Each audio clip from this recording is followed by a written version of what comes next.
Je sais qu'il y en a qui aiment bien les t-shirts. Bonjour à tous et bienvenue sur Watchlist. Oui, moi, le fanboy d'Omega, j'ai craqué et j'ai acheté une Rolex.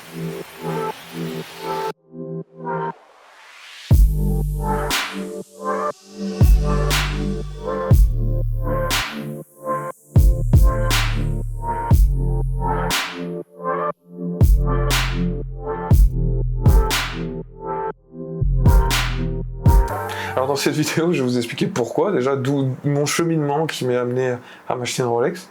Et ensuite, je vais vous dire une petite review après. Ça fait déjà un petit moment que je l'ai, donc une petite review après de ce que j'aime dans cette montre. Alors pourquoi vous savez que j'adore Omega, plus spécifiquement, j'adore mon Omega Speedmaster. Mais s'il y a bien un truc que l'Omega Speedmaster ne kiffe pas, c'est la flotte. Donc à chaque fois que tu vas à la plage, à chaque fois que tu vas à la piscine, l'Omega Speedmaster, c'est un no-go. Et donc c'était ma montre la plus waterproof, la Orient Mako. La Orient Mako est très sympa, excellent rapport qualité-prix pour 200 balles ou moins de 200 balles, c'est excellent, mais il y a un moment tu veux un peu level up. La Orient Mako est sympa, mais je suis pas trop montre de plongée, je la garde pour le peu de fois où je fais de la plongée ou du masque et tuba, mais comme montre qui peut me servir dans d'autres circonstances, une après-midi sur la plage ou quoi, j'ai pas forcément envie d'avoir une grosse montre de plongée sur le poignet. Donc je cherchais une montre un peu comme celle que Florent décrivait dans son autre vidéo, une montre sportive, étanche, mais pas une montre de plongée. Et c'est de là que je suis parti. Donc je me suis mis en quête de cette montre sportive, étanche. Ça serait la montre de mes 30 ans, la montre aussi de mon départ de Dubaï, enfin voilà, c'est une montre pour marquer un peu toute cette période-là, étanche, sportive. Et en regardant ma collection, la seule montre bleue que j'avais, c'était la Orient Mako.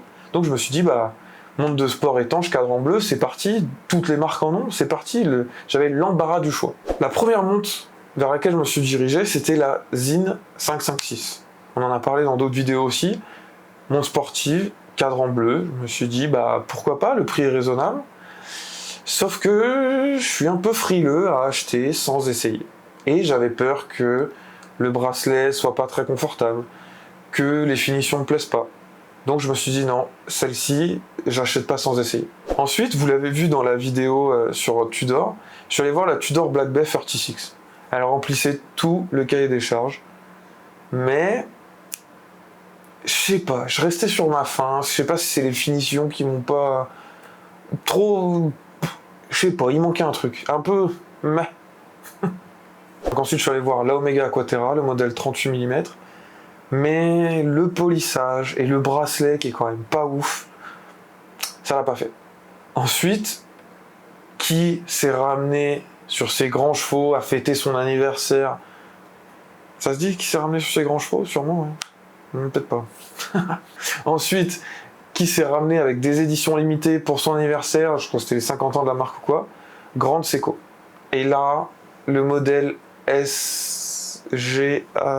modèle SLGH 003, celui-ci, je suis pas passé loin.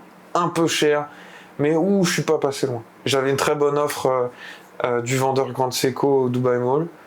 Magnifique, vraiment... Allez, l'aiguille rouge, peut-être, mais à part ça, parfaite. Le mouvement, j'en ai rêvé de cette montre, vraiment.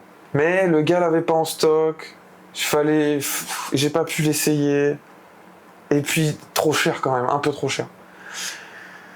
Donc je me suis dit Rolex, il va falloir y passer. Donc en regardant le catalogue des anciennes collections de Rolex, je me fixe sur la 11600, la Oyster Perpetual bleue 36 mm avec le 369 de la Rolex Explorer en index appliqué. Je me dis celle-ci, elle est sportive, elle est bleue, elle est étanche, en 36 mm. Yallah, je suis prêt à mettre ce prix-là. Je regardais les prix sur Chrono24 et je me suis dit ok, je suis prêt à mettre ce prix-là pour acheter cette montre. Et en cherchant cette montre, je trouve la 126000. Et je me dis mais cette montre-là, en fait, tout le monde l'a oubliée.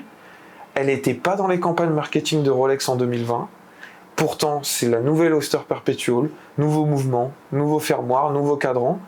Mais tout le monde l'a laissé passer. Même moi, je l'avais un peu occulté cette montre. Elle était même pas dans mon radar. Parce qu'il y avait les Oyster Perpetual rouges, jaunes, qui tapaient les 15 000 €, etc. Elle était même pas dans mon radar. Je la trouve en magasin et je la trouve au prix retail. Au prix que j'étais prêt à acheter la 116000. Là, j'ai dit, yallah, c'est parti. Et voilà. Bon, alors ça fait maintenant 2 mois que je l'ai. Alors, ça fait 2 mois que je trépigne d'envie de faire cette vidéo et de vous partager cette nouvelle. Donc j'ai déjà eu bien l'occasion de la prendre en main. J'ai fait un déménagement avec. J'ai déjà eu bien l'occasion de l'éclater contre une poignée de porte. D'ailleurs, petite parenthèse, c'est pas ouf que tous les jours, depuis que t'es né, tu t'es jamais pris une poignée. Mais le jour où t'as une nouvelle montre, la porte de la salle de bain, celle que tu prends 5 fois par jour, c'est celle-ci que tu décides de te cogner à ce moment-là. Ça me tue. Mais bref, 2 mois que je l'ai, la période de lune de miel est loin d'être terminée, je la surkiffe. Alors qu'est-ce que j'aime? Bah déjà, l'histoire. Rolex, Auster Perpetual, c'est la montre qui a tout initié, c'est la montre de l'Everest. Enfin je veux dire, la Auster Perpetual était là avant la Submariner, était là avant l'Explorer. Enfin, c'est la base. La Rolex Auster Perpetual, c'est la base de tout, c'est le cœur. Ensuite, le design. De loin, on dirait pas une Rolex.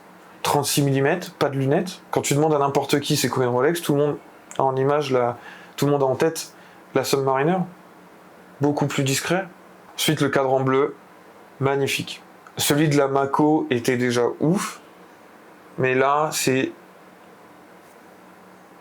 pépite. Ensuite, les indices appliqués sur tous les marqueurs des heures, je kiffe. Enfin, beaucoup mieux que les Auster Perpetual en 39 mm qui ont été faites. Là, c'est vraiment... Ensuite, le bracelet. Le bracelet est ouf. Il se réduit bien au niveau du fermoir. Il est super confortable. Il est pas poli. Il est pas poli, Omega. Il est pas poli, le bracelet.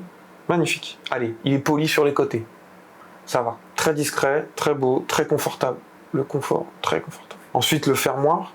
Cette version, en plus, a le micro-ajustement de 0,5 mm qu'on peut faire sans outil. Je pensais que c'était anecdotique. Vraiment, je pensais que... C'est pas un truc du tout qui me manquait sur la Speedmaster. J'ai porté la Speedmaster pendant des années, quasiment tous les jours.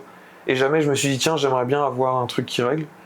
Et la Speedmaster, en même temps, je la portais assez loose. Là, je peux me permettre, avec celle-ci, de la porter un peu plus serrée et de l'ajuster quand le matin, le soir. Enfin bref, je pensais que j'allais jamais l'utiliser. Et franchement, je l'utilise quasiment tous les jours. La taille, 36 mm. Et le mouvement, le même mouvement que la Submariner. Échappement chronergie. La réserve de marche de 72 heures de mémoire, 70, 72. C'est ouf. Je la pose. 2 jours après, j'ai toujours de la réserve de marche. Je la remets. Je peux porter celle-ci en semaine, la Submariner le week-end. Nickel. La Submariner, ça y est. Je peux porter celle-ci en semaine, la Speedmaster le week-end. Je la reprends le lundi matin. Nickel. Bon, alors d'autres arguments que j'ai entendus autour de cette montre qui m'indiffèrent un peu, c'est ni chaud ni froid. Il y en a qui aiment bien le fait que la Auster Perpetual ce soit la montre de James Bond dans la nouvelle de Ian Fleming. Il n'est pas dit que James Bond porte une Submariner ou une Explorer ou quoi, il est dit qu'il porte une Auster Perpetual. Ensuite, l'acier 904L, j'ai déjà fait une vidéo là-dessus. Tu te baignes, tu la rinces, terminé. Rien à faire. La boîte aussi, c'est un commentaire négatif que j'ai entendu aussi, que la boîte était un peu cheap. Bon, ouais. D'ailleurs, il y en a qui l'avaient peut-être vu dans l'ancienne vidéo. Et un autre argument aussi, dont je me tape un peu, c'est le fait que les cornes ne soient pas percées. Une Rolex avec un boîtier Auster se porte sur un bracelet Auster. Donc à un moment, je me vois pas changer le bracelet là-dessus. C'est pas une vintage dans laquelle je mettrais un bracelet en cuir ou quoi. Donc couronne non percée, non. Si elles étaient percées, pourquoi pas, mais ni chaud ni froid. Ensuite, ce que j'aime pas, pour finir, ce que j'aime pas trop, c'est la lunette polie. C'est le commentaire négatif que j'avais fait à la Aquaterra, mais la lunette est polie, je me vois dedans. Et j'aime pas trop, ça fait un peu précieux. En même temps, je m'y suis fait pas mal. Mais j'aurais quand même préféré, je pense, une lunette brossée, un peu le brossage de la Explorer 2.